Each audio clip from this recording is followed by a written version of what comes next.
Olá, eu sou Luciano Copini, sou psicólogo, neuropsicólogo, hipnólogo, hipnoterapeuta e também trabalho com coaching, ajudando profissionais que querem desenvolvimento. Hoje eu vou falar sobre o home office e ainda mais o home office que está acontecendo para muitas pessoas no dia de hoje, que nós estamos em 2020, que é a questão do coronavírus. Então talvez, não sei que momento você chegou esse vídeo para você, mas de repente você tem que fazer home office e não está acostumado. Ou pior ainda, você tem que colocar toda a sua equipe em home office e a partir de agora você tem que tirar o melhor resultado disso para que você consiga ter desempenho, ou seja, performance. Então, vai ser o nosso bate-papo de hoje vai ser performance em home office.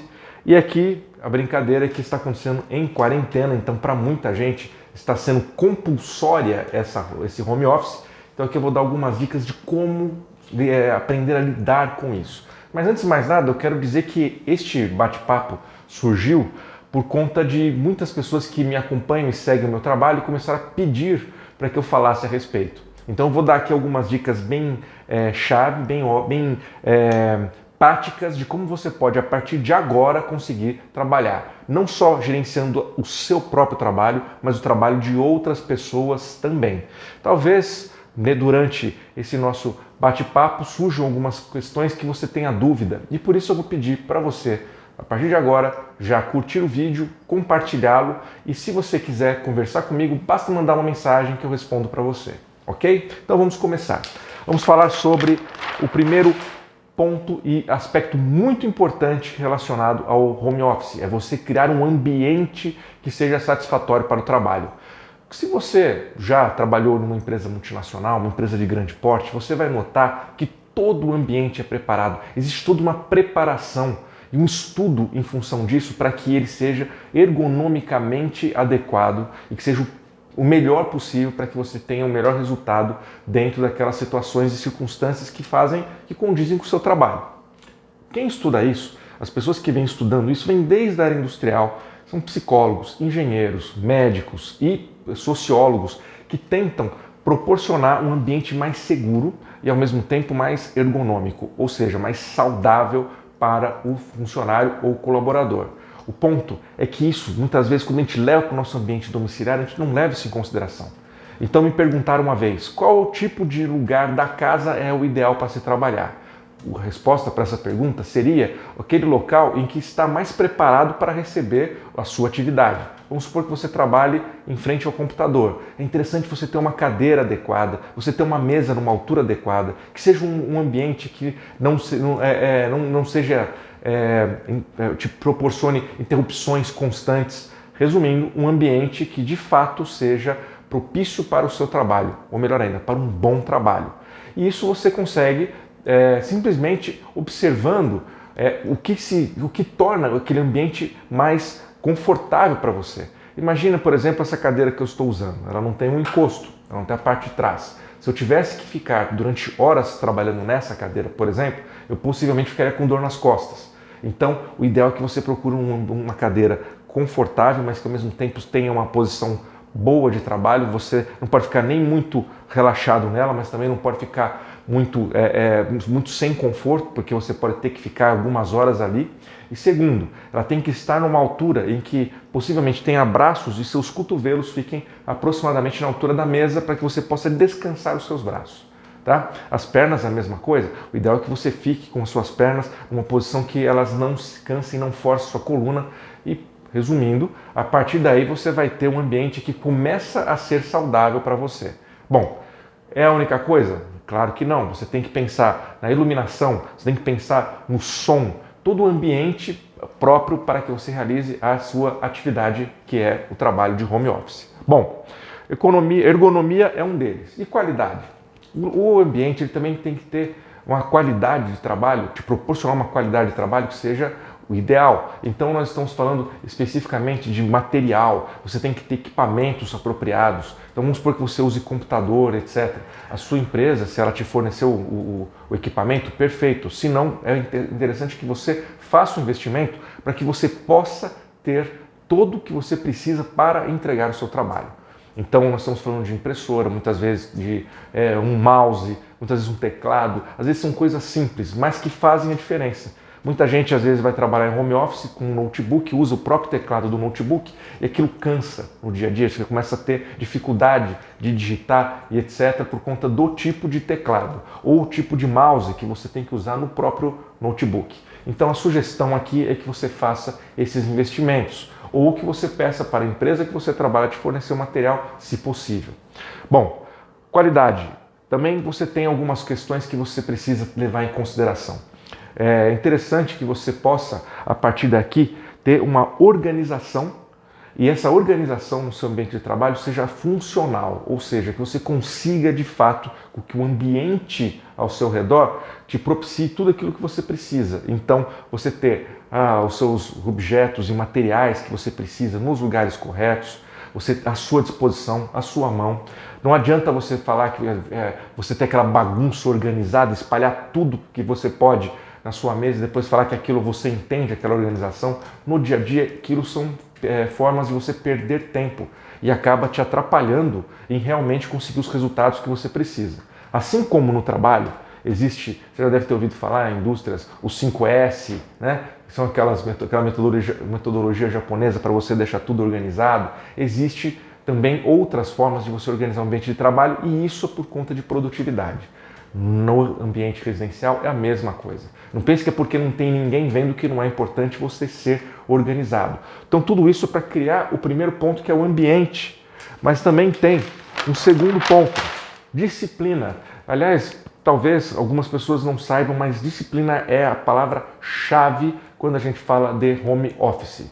Por quê? Porque muitas vezes, por falta de disciplina, as pessoas não entregam, não dão resultado, elas muitas vezes acabam procrastinando. Então eu vou te ajudar agora, nos minutos a seguir, a te ajudar a lidar com a procrastinação.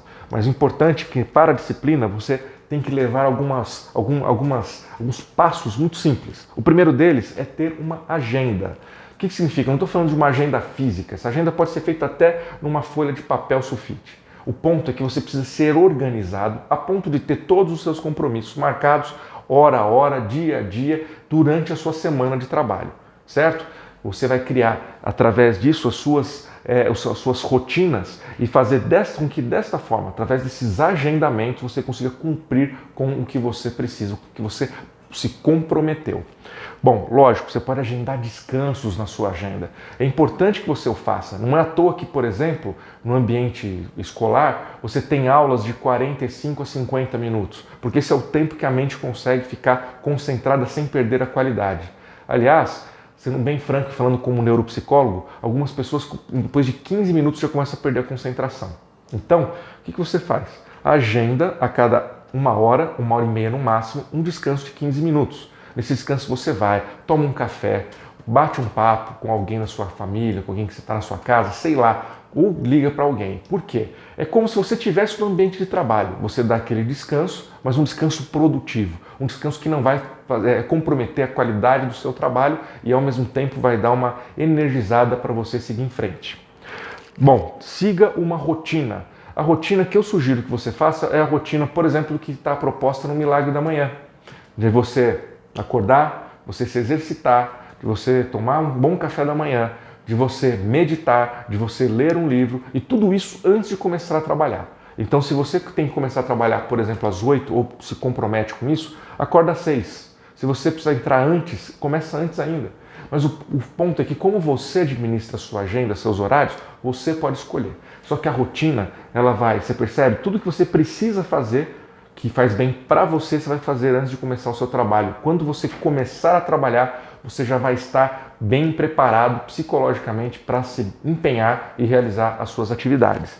Por último, mas não menos importante, para você ser uma pessoa disciplinada, você precisa estabelecer metas. Essas metas precisam acontecer sistematicamente.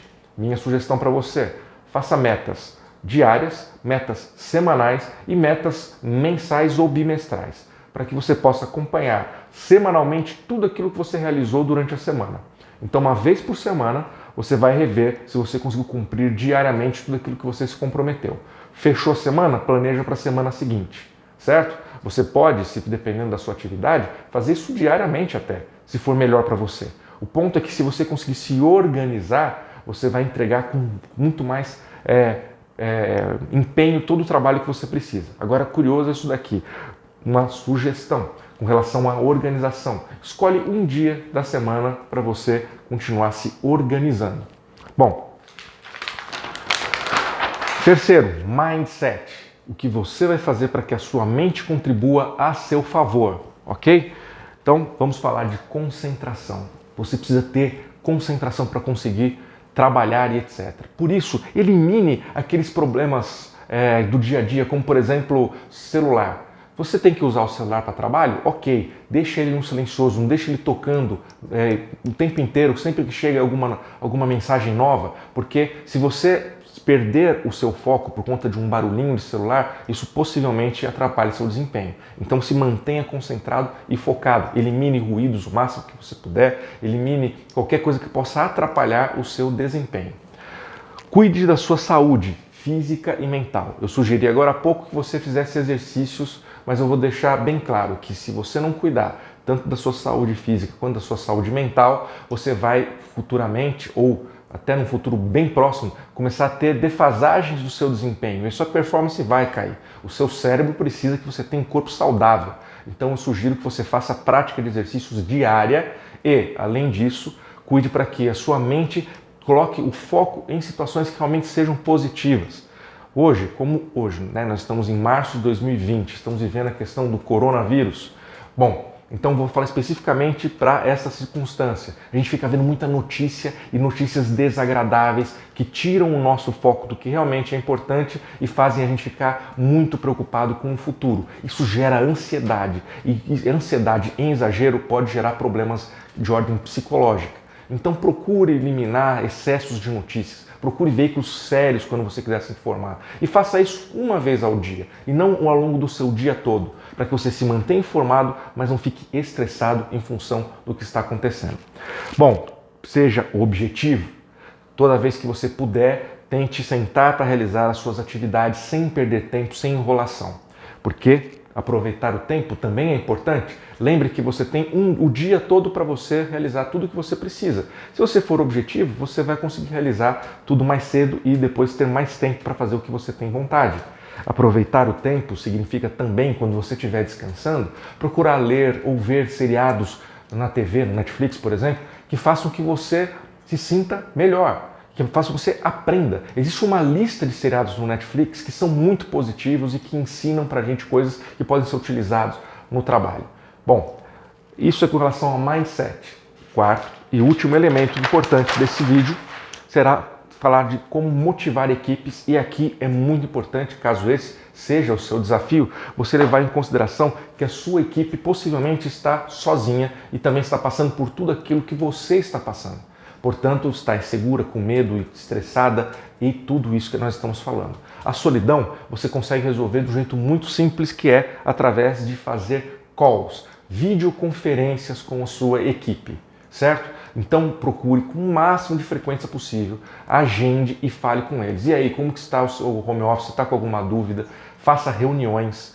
E durante a reunião, observe o comportamento das pessoas, veja como elas estão. Você está sentindo que elas estão deprimidas, você está sentindo que elas estão para baixo, você está sentindo que elas não estão motivadas, porque isso vai interferir no desempenho delas e, por consequência, no seu também.